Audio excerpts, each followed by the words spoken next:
يقول الباحث التونسي الدكتور عادل بالكحلة: لم أكن أعرف شيء عن الشعب الكردي إلا عندما قمت في البحث عن الموسيقى الشرقية وتطورها، وعندما اطلعت على مخطوطات الموسيقي الكردي المعروف زورياب. وزورياب رغم تمكنه من اللغة العربية إلا أنه استخدم أغلب المصطلحات الموسيقية باللغة الكردية، ناهيك عن أسماء المقامات الموسيقية التركيبية وفروعها. أولا، السلم الموسيقي وأسماء العلامات الموسيقية كانت بالكردية: يكا، دوكا، سيكا، شاركا، وتعني العلامة الأولى، الثانية، الثالثة والرابعة. أما الوتر الأخير اسمها جريدان، أي الربط، وهنا تعني أوكتاف كامل من القرار إلى الجواب، والربط بين علامة اليكا في القرار مع الجريدان في نهاية الأوكتاف أو السلم الموسيقي. بالنسبة للعلامات الرئيسية كانت تسمى مال، والفرع بمال، ثم تم تحريفها وقالوا بمول. وعلامة دييز جاءت من كلمة دو آواز.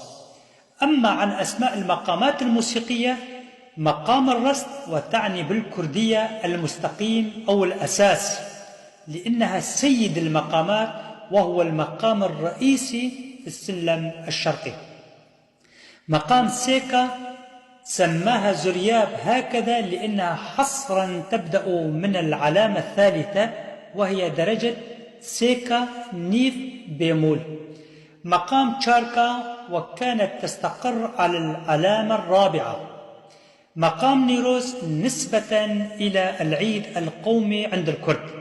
مقام كرد نسبة إلى الشعب الكردي، وكذلك هناك مقامات كردية كثيرة: مقام حجاز كرد، وحجاز كار كردي، ومقام بيات كردي، دلنشين، قلعزا، سوزدل، خورشيد، سوزناك، شاهيناز، ترزنوين، محير كرد، بستاني كار، نح حفت، أثر كرد، سوز دلارة، نهاون كردي، إلى آخره، والكثير من المقامات الموسيقية وفروعها التركيبية أيضا. زورياب أيضا طور بعض الآلات الموسيقية، وكان يعزف على الكثير من الآلات الموسيقية، ومنها الطنبور الكردي ذات الوترين الذي نعزف عليه حتى يومنا هذا. الآن سنأتي إلى ذكر أصله. وفقا لكثير من المصادر والمراجع العلمية للباحثين والمستشرقين الأجانب، فهو من أصول كردية، وهذا ما تخبرنا به المستشرقة الألمانية الدكتورة زيغريد هونغا في كتابها المعروف شمس العرب تسطع على الغرب. انظروا جيدا اسم الكتاب شمس العرب، لكن لكي تؤكد أصل زورياب بأنه ليس عربي، فتقول في الصفحة رقم 488: الفتى الكردي زورياب كان ألمع تلاميذ مدرسة الفن.